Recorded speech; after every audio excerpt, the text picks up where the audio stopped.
Bonjour et bienvenue à cette vidéo tant attendue. Donc, il y a eu un changement avec Genie Plus et Lightning Lane et tout ça. Puis, je vous fais une vidéo dans le fond pour vous informer des modifications. C'est certain que c'est une vidéo préliminaire, vraiment juste pour les règlements et tout ça. Et plus tard, il va y avoir d'autres vidéos qui vont apparaître sur ma chaîne YouTube avec plus de stratégies poussées, quoi faire en journée, comment ça fonctionne réellement le système. Mais là, on va faire vraiment la base, qu'est-ce que vous devez savoir. Mais avant de débuter, je me présente Marie-Christine, passionnée des parcs thématiques du Walt Disney World Resort en Floride.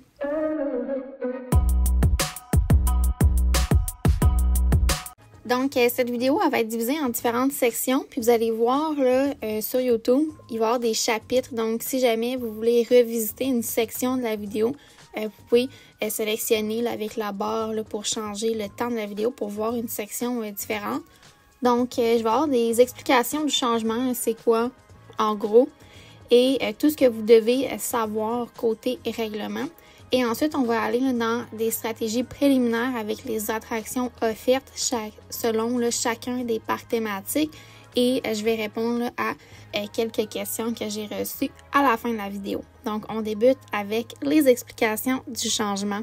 Donc, pour que tout le monde soit au même niveau, là, je ne vais pas prendre pour acquis que vous êtes déjà allé à Disney World. Donc, on va vraiment y aller avec la base de la base. Donc, quand il y a une attraction, il y a souvent deux files d'attente.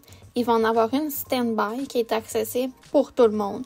Donc, peu importe le billet de parc thématique que vous avez acheté, quand vous avez accès au parc thématique, vous avez accès à cette file-là. Il y a certaines attractions en stand-by qui vont demander un boarding group, donc une file d'attente virtuelle, virtual queue.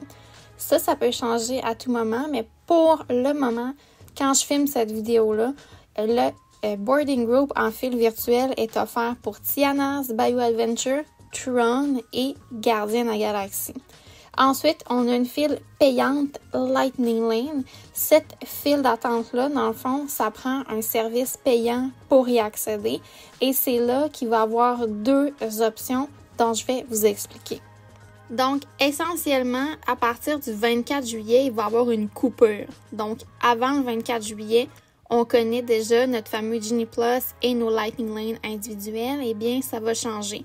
Le Genie Plus va maintenant s'appeler le Lightning Lane Multipass et les Lightning Lane individuels vont s'appeler Lightning Lane Single Pass. Jusqu'à présent, il n'y a vraiment pas de changement. Les noms, dans le fond, Genie Plus, c'était plusieurs attractions et là, on a Multipass. Et Lightning Lane individuel, c'est une attraction, donc Single Pass. Donc, les noms sont très simples maintenant. Ensuite, je vous partage ce qui est vraiment de nouveau. Donc, à partir du 24 juillet, on va pouvoir sélectionner à l'avance nos attractions et faire l'achat du service. Donc, essentiellement, quand vous allez être dans un hôtel de Disney, il va y avoir la possibilité de faire l'achat 7 jours avant votre arrivée et vous allez pouvoir le faire vos réservations jusqu'à 14 jours consécutifs ou selon la durée de votre réservation d'hôtel. Donc, exemple, vous avez 2 réservations d'hôtel, vous faites un split stay à Disney. Dans le fond, les 7 jours, ils débutent à chaque fois que vous avez un début de réservation. Donc, si j'arrive le 24 juillet, 7 jours avant, je peux faire l'achat. Et exemple, j'ai une deuxième date de réservation le 30 juillet. Bien, 7 jours avant le 30 juillet, c'est là que je vais pouvoir faire un autre achat. Donc, ça, c'est pour les nouveautés. Et pour ce qui est des hors-sites, eux autres, ils vont seulement pouvoir faire l'achat et leur réservation 3 jours avant leur arrivée. Et il y a également le 14 jours consécutifs qui est là. Et dans le fond, il y a un avantage d'être dans les hôtels Disney pour avoir accès aux meilleures attractions plus rapidement. Donc, qu'est-ce qui va se passer? C'est que avant, c'était la journée même, on pouvait acheter et faire notre première sélection. Là, maintenant, on va pouvoir connaître le prix à l'avance. Donc, ceux qui sont en hôtel Disney, 7 jours avant, vont pouvoir savoir combien ça coûte le service et choisir s'ils veulent l'acheter et faire leur réservation. Donc, ensuite, l'autre nouveauté, c'est qu'on va pouvoir choisir 3 attractions à l'avance. Et ça, c'était pas offert avec le Disney Genie Plus, c'était une à la fois ou selon différents règlements. Mais là, vous allez pouvoir, dès vos premières sélections, en choisir 3. Ensuite, il va y avoir des réservations à l'avance de 2 attractions là, pour les Lightning Lane Single Pass. Donc ça, c'est les attractions les plus populaires et on va vraiment discuter de qu'est-ce qui est offert un petit peu plus loin dans la vidéo. Pour ce qui est là, de choisir vos attractions à l'avance, donc les 7 jours, 3 jours d'avance, c'est offert selon votre pays de résidence. Donc, ça peut varier. Je sais que j'ai des abonnés qui sont un petit peu partout à travers la planète. Donc, il faut que vous vous informiez auprès du site Internet de l'endroit que vous vivez pour Disney World. Donc, les restrictions peuvent être différentes pour chacun. Ensuite, on va passer à la section là, des choses importantes à savoir, donc ce qu'il faut savoir sur les différents services. Donc, pour ce qui est le début là, des réservations, là, ça va être disponible dès 7 heures le matin. C'est selon la journée que vous êtes admissible pour faire l'achat des réservations et tout ça. Donc, je vous rappelle, là, un hôtel Disney, 7 jours avant votre arrivée, vous pouvez dès 7 heures le matin faire l'achat et vos réservations. Si vous êtes hors site, c'est 3 jours avant votre arrivée, vous allez pouvoir faire l'achat et vos réservations à partir de 7 heures le matin. Puis ça, c'est selon le nombre de jours admissibles que vous avez là, pour vos billets. Donc, exemple, vous achetez 4 jours de billets. Dès la première journée que vous allez dans un parc, vous pouvez, dans le fond, faire votre sélection. Et c'est valide là, jusqu'à la dernière journée d'utilisation de vos billets. Donc, ça, c'est mentionné quand vous faites l'achat de vos billets de parc. Pour ce qui est du Lightning Lane Multipass, ce qui est important de savoir, c'est que dans le fond, vous allez pouvoir réserver plusieurs attractions à l'avance. Donc, on a les 3 attractions. Et le service, dans le fond, il exclut les attractions qui sont vraiment populaires dans le parc. Cette liste-là peut changer à tout moment selon les nouveautés et tout ça. Et dans le fond, c'est un prix par personne pour la journée d'utilisation. Donc, quand vous faites l'achat, bien, si vous êtes 4, il va vous facturer le service 4 fois. Donc, il faut rester à l'affût quand on fait l'achat, le type de transaction et tout ça. Autre chose à savoir, là, donc les réservations, on en a 3 attractions par jour à l'avance. Ça, c'est quand vous achetez le service, il faut l'acheter à chaque journée que vous voulez l'utiliser. Puis ces 3 attractions-là à l'avance, c'est pour le même parc thématique. Donc, si vous avez là, des billets parc hopper, pour un prochain parc, c'est un petit peu plus tard là, que vous pouvez faire vos choix. Donc, la réservation d'une attraction à la suite de l'autre, ça peut être dès que vous avez utilisé votre première attraction. Donc, c'est pour ça que votre première attraction de la journée, on veut la réserver le plus rapidement possible pour les réservations à l'avance. Comme ça, vous allez pouvoir en faire une à la suite de l'autre. Puis, dans ces réservations-là, une à la suite de l'autre, c'est dans tous les parcs thématiques. Donc, c'est là que vient en jeu l'option parc hopper. Les 3 premières sélections, on les fait dans le parc qu'on veut aller en premier. Et après, on peut réserver la une à la suite de l'autre dans n'importe quel parc selon nos plans pour le reste de la journée. Ensuite, en Lightning Lane Single Pass, donc individuel, donc vous pouvez en réserver 2 attractions par jour. La liste des attractions, elle peut changer n'importe quand. Puis, dans le fond, on peut acheter ce type de réservation-là dans n'importe quel parc thématique. Donc, c'est pas besoin d'être le parc que vous visitez le matin. Ça peut être celui que vous faites le soir. Vous réservez d'avance votre Lightning Lane Single Pass. Donc, si vous êtes impatient comme moi de savoir un peu quelle attraction va être offerte, quoi que ce soit, eh bien, je vous conseille de vous mettre là, sur le site United States parce qu'en anglais, il y a déjà les informations pour le changement. Pour ce qui est du Canada, c'est pas encore finalisé le site Internet. Donc, moi, je me mets pour la démo sur le site United States English. Donc, quand vous allez sur la barre de recherche ici, marqué là, Lightning Lane, vous allez avoir une page. Je vais la mettre là, dans la description pour vous de la vidéo. Mais vous avez également là, le overview, différentes informations intéressantes. Donc, quand je suis dans cette page-là, ça me dit qu'il va y avoir un changement le 24 juillet. Et si je veux les informations, je clique ici. Donc, c'est ce que je fais. Je clique sur le lien et ça m'amène à la page du changement. Donc, on a un petit rebrand, des nouvelles couleurs. On est dans le vert et bleu. Et on peut avoir des informations en anglais sur le processus. Donc, on a les infos sur les Lightning Lane, comment faire l'achat, des vidéos explicatives, les attractions expériences et les questions fréquentes. Donc, avec vous, on va regarder chacun des onglets. Donc, je vais cliquer sur Lightning Lane Passes. Donc, Lightning Lane Multipass, dans le fond, c'est le Genie Plus. C'est ce qu'on peut faire pour acheter la majorité des attractions pour avoir un temps d'attente un peu plus court là, aux attractions. Donc, on a accès à presque tout, sauf les attractions sans Lightning Lane et les attractions ultra populaires, parce que des fois, il y a des expériences qu'on n'a pas vraiment besoin d'une file rapide, donc il n'y en a pas pour les attractions et divertissements à Disney World. Donc, quand vous achetez ça, vous allez pouvoir à l'avance choisir 3 expériences. La journée même, dès que vous en utilisez une, vous pouvez en réserver une à la suite de l'autre. Donc, on en réserve une, il faut que celle-ci soit utilisée pour après en prendre une autre.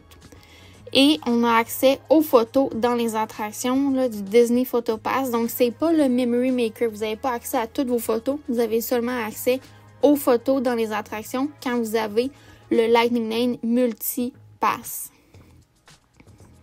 Donc, ensuite, le Single Pass, on peut réserver 2 attractions, 2 réservations par jour, par personne, selon la disponibilité. Donc, ça, c'est des attractions là, ultra populaires. Là, on voit l'image de Tron, on voit l'image des 7 nains. C'est les attractions que vous pouvez vous attendre à réserver. Et ensuite, là, on a les manières de pouvoir faire l'achat et l'utilisation.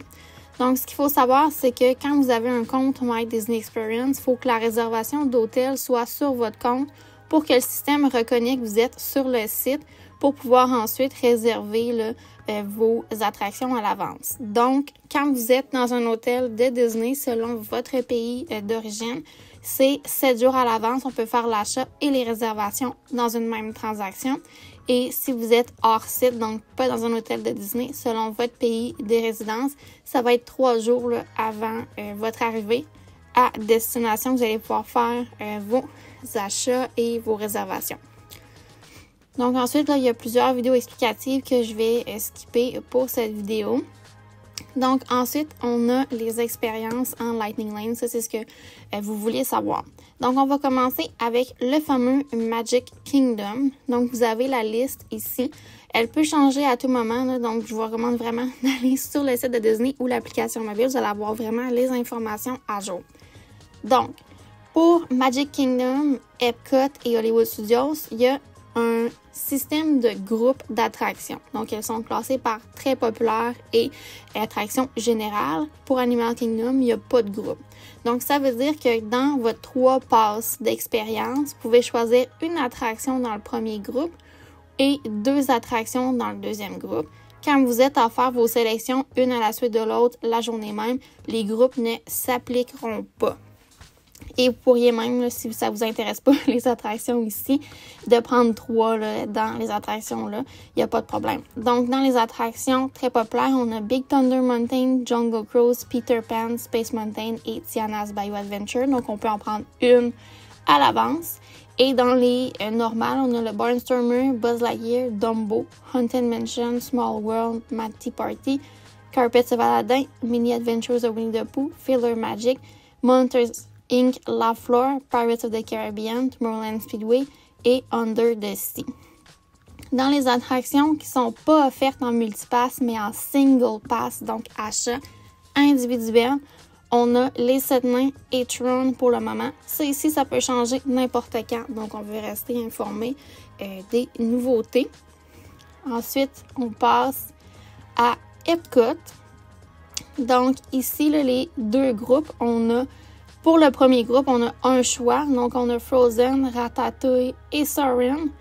Ensuite, on a dans le deuxième groupe, là, Pixar Short Film Festival, Journey into Imagination, Living with the Land, Mission Space, The Seas, Spaceship Earth et Turtle Talk with Crush. Et l'attraction en single pass très populaire, donc achat individuel, on a Gardien de la Galaxie. Ensuite, je change pour le parc Hollywood Studios pour l'affichage. Dans le premier groupe, on peut en choisir une seule. Donc, on a Mickey Minnie's Runaway Railway, Millennium Falcon, Rock'n'Roller Coaster et Slinky Dog Dash. Et dans les groupes 2, on peut en prendre 2 dans la sélection à l'avance ou bien 3 dans ce groupe-ci. On a les Aliens Rolling Saucers, le Beauty and the Beast Live on Stage, Disney Junior Play and Dance. On a Frozen Sing Along, Indiana Jones, Muppet Vision 3D, Star Tours, Tower of Terror et Toy Story Mania. Dans les réservations très populaires qu'on peut faire l'achat individuel en single pass, on a ici Rise of the Resistance. Pour le parc Animal Kingdom, comme je vous ai mentionné, il n'y a pas de groupe de popularité d'attraction pour les réservations à l'avance de 3 expériences. Donc, on peut prendre Dinosaur, Expédition Everest, le spectacle Feathered Friends in Flight, Festival de Lion King, Finding Nemo, It's Tough to be a Bug, Kali River Rapids, Kilimanjaro Safari, Navi River Journey. Dans l'attraction ultra populaire, on a Flight of Passage qui va être payant en single pass. Donc ici, là, la seule nouveauté, là, c'est qu'on a l'apparition de 2 groupes. Donc ça permet qu'il n'y a pas des personnes qui vont avoir 3 fois une attraction populaire. Donc tout le monde va être égal. Et ça va faire en sorte que la journée même, il va y avoir plus de choix, selon moi, là, pour les attractions en journée. Et quand vous avez le Early Entry avec en hôtel Disney, vous allez pouvoir avoir réservé une attraction populaire, mais après ça, miser autre chose pendant le Early Entry pour un temps d'attente réduit. Donc, je trouve ça très avantageux, ce changement-là. Donc, on a vu chacun des parcs. Bon, on va revenir au Magic Kingdom. Qu'est-ce qu'on devrait choisir? Donc là, on est plus dans la stratégie. Donc, je vous rappelle que pour le Early Entry, c'est Tomorrowland et Fantasyland qui est ouvert. Donc, tout dépendant si vous allez au Early Entry, c'est là qu'on va pouvoir là, choisir la première attraction, qu'est-ce qu'on mise. Je vous le dis d'avance, Tiana's Bayou Adventure va être la plus populaire. Donc, si vous voulez absolument la faire, vous assurer une place, c'est celle-là qu'on veut réserver assurément. Par contre, si vous n'allez pas au Early Entry, le reste du parc, il va ouvrir à l'ouverture officielle. Donc, on a la section Adventureland et Frontierland. Donc, si vous êtes hors site, moi, je réserverais soit Tiana's Bayou Adventure, Peter Pan ou Space Mountain et je miserais à l'ouverture du parc Jungle Cruise et après Big Thunder Mountain. Mais si vous avez accès au Early Entry, j'irais faire soit Space Mountain, Peter Pan ou les 7 nains et je réserverais là, une autre attraction qui m'intéresse que je ne pourrais pas faire durant le Early Entry. Pour ce qui est des deuxièmes choix là, de groupe, ce qui est très populaire à Magic Kingdom, c'est Haunted Mansion. On a également Pirates of the Caribbean qui seraient des bons choix à l'avance. Sinon, autre, si c'est pas disponible, là, je réserverais Buzz Lightyear. Sinon, It's a Small World, Winnie the Pooh et Under the Sea. Mais ces types d'attractions-là, ils vont être la plupart du temps offertes en journée sans problème là, pour d'autres attractions, une à la suite de l'autre. Dans les attractions, vous n'avez vraiment pas besoin là, d'un Lightning Lane. On parle de Filler Magic et La Floor. Ces 2 attractions-là, vous n'avez pas besoin de les réserver. C'est des spectacles en continu, donc on peut les faire à tout moment de la journée sans problème. Donc, pour Epcot, si vous avez accès au Skyliner, au Early Entry, vous allez vouloir aller faire Ratatouille et vous allez vouloir vous réserver Frozen Ever After. Si vous êtes sans Skyliner ou Early Entry, vous allez vouloir aller faire Frozen Ever After et vous réserver Ratatouille. Si vous êtes hors site, je dirais de prendre Ratatouille assurément et Frozen Ever After à l'ouverture du parc, l'attente va être quand même très intéressante. Pour ce qui est des 2 autres expériences à choisir, moi j'irais là, assurément avec Spaceship Earth. Et pour le deuxième choix, là, c'est vraiment selon vos intérêts. Là, il y a The Seas with Nemo and Friends qui serait quand même une bonne réservation. Mission Space, c'est pas une attraction là, pour tout le monde. Et dans les réservations, là, vous n'avez pas besoin nécessairement d'un Lightning Lane. On parle du Pixar Short Film Festival et Turtle Talk with Crush. Donc, exemple, vous êtes en Skyliner. On fait Ratatouille à l'ouverture du Early Entry. On se réserve Frozen Ever After. Et quand on a la première réservation utilisée dans la journée, on veut miser là, pour réserver dans le fond Soarin' avant de choisir là, parmi les autres choix si Soarin' est encore disponible. Si vous êtes sans Skyliner, on se réserve Ratatouille. On fait Frozen au Early Entry. Et encore une fois, on se réserve Soarin' le plus rapidement possible quand on a utilisé notre première réservation parmi les 3 faites à l'avance. Pour ce qui est des attractions ici, je dirais qu'en journée, ça va être quand même assez facile de réserver d'autres attractions sans problème. Ensuite, on passe à Hollywood Studios. Donc, Hollywood Studios, que vous ayez accès au Early Entry ou non, l'attraction que vous voulez réserver à l'avance, c'est Slinky Dog Dash, assurément. C'est la seule que je vous conseille de réserver à l'avance. Si elle n'est pas disponible, on y va pour Mickey and Minnie's Runaway Railway. Le Millennium Falcon, il y a beaucoup de disponibilité en journée. La file, elle est très régulière, là, à 30-45 minutes d'attente. Le soir, là, il n'y a souvent aucune file et vous pouvez toujours bénéficier là, de la file là, pour les gens qui sont seuls. J'ai un blanc de mémoire, là, comment ça s'appelle, là, mais Single Rider. Donc, si vous voulez être jumelé à une autre famille et que ça ne vous dérange pas d'être divisé, il y a la file Single Rider qui est très avantageuse. Pour Rock and Roller Coaster, présentement, l'attraction est fermée, là, elle va réouvrir, mais ça pourrait être un bon choix également si c'est quelque chose que vous voulez assurément faire. Dans les attractions là, du groupe 2, je réserverai assurément Toy Story Mania et la Tower of Terror. Ensuite, là, en journée, vous n'avez pas vraiment besoin de réserver Star Tours, Muppets, Indiana Jones, Frozen, Disney Junior, le spectacle Live on Stage. Donc, en journée, moi, je viserais pour réserver Aliens Swirling Saucers ou une des attractions populaires s'il y a de la disponibilité. Ensuite, il nous reste un seul parc. Ça, c'est le parc que je trouve le plus intéressant. Animal Kingdom, c'est un des parcs que je vous aurais pas nécessairement recommandé Genie Plus auparavant, mais le fait de pouvoir vous réserver 3 attractions à l'avance, ça vient très intéressant. Donc moi, personnellement, je me réserverai à l'avance le Navi River Journey, le Kilimanjaro Safari, et ensuite, ça serait entre Everest et Dinosaur. En journée, après ma première utilisation, je miserais assurément le Festival of the Lion King. C'est un spectacle à ne pas manquer, et ensuite peut-être le Nemo. Et Stuffed Bug, vous n'avez pas vraiment besoin de Lightning Lane, et Cali River Rapids, c'est bien là, en été si vous voulez faire l'attraction. Par contre, vous allez être assurément mouillé, donc il faut être prêt. Et il y a des casiers là, prévus à cet effet pour laisser vos choses sans problème. Donc, on a fait le tour de chacun des parcs. C'est vraiment préliminaire l'information que je vous partage. Donc, j'espère que c'est utile pour vous et que ça vous aide à être mieux éclairé. Et maintenant, on va passer là, aux questions et réponses que j'ai reçues de mes abonnés sur Instagram.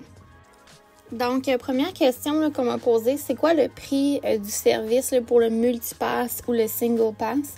On n'a pas de prix. Donc, Disney sont très forts sur l'offre et la demande. Donc, tout dépendant de la période de l'année, de la journée, si c'est le week-end ou en semaine, s'ils attendent beaucoup de visiteurs ou non, le prix va varier. Ce que je peux vous dire, là, c'est que moi, je m'attends à ce que ce soit très similaire à ce qu'on a actuellement avec Genie Plus. Donc, on parle entre 17 et 30 $ pour le multipass. Et le single pass, on est autour de 10 à 25 $. Donc, c'est à quoi je m'attends. Par contre, j'ai peut-être pas raison. Donc, il faut rester à l'affût là, sur le site de Disney. Par contre, ce qui est bien avec les réservations à l'avance de 7 jours quand vous êtes dans un hôtel de Disney, c'est que vous allez voir le prix. Donc, si ça ne fait pas votre affaire, achetez-le pas. J'ai plusieurs vidéos de stratégie de comment visiter les parcs sans un service de coupe-fil. Donc, c'est à vous de voir en conséquence ce que vous voulez faire. Et c'est vraiment très faisable à la Disney sans un service pour skipper la file d'attente. Moi, je l'utilise presque jamais et je survis très bien. Donc, suivez mes vidéos pour être à l'affût de comment visiter les parcs thématiques sans coupe-fil. Ensuite, quand peut-on choisir une autre attraction avec le Lightning Lane Multipass? Donc, ça, c'est le service comme de la journée, plusieurs attractions. Donc, à l'avance, vous allez pouvoir en choisir 3. Quand votre première réservation est utilisée, vous allez pouvoir en réserver une à la suite de l'autre. Ce qui veut dire, par exemple, j'ai réservé le safari à 9 h. C'est ma première réservation de la journée. Dès que je l'ai réservé, je peux me prendre une autre attraction. Par exemple, je me réserve Festival of Lion King à 2 h de l'après-midi. Quand cette attraction-là est utilisée, je peux ensuite faire une autre réservation la journée même jusqu'à l'épuisement des réservations. Quelle attraction pourra-t-on réserver? Donc, tout ça, c'est sur le site de Disney. Si ce n'est pas encore disponible là, dans la page de Disney World Canada, là, vous pouvez aller Disney World United States, comme je vous ai montré, et l'information est déjà là. Est-ce que je peux choisir l'heure de ma réservation? Et la réponse est oui. Donc, que ce soit en multipass ou en single pass, selon les vidéos que Disney ont montrées sur le web, on peut choisir parmi les plages horaires disponibles. C'est certain que peut-être que ce n'est pas toutes les plages horaires qui seront offertes et selon la journée, ça peut changer selon l'offre et la demande. Donc, oui, ils vont vous donner différents choix et vous allez pouvoir cliquer sur ce que vous voulez comme réservation. Avec l'ancien service, c'était la prochaine heure, mais maintenant, on va pouvoir choisir à l'avance. Et pour le single pass, on peut toujours choisir notre horaire. C'était également comme ça avant.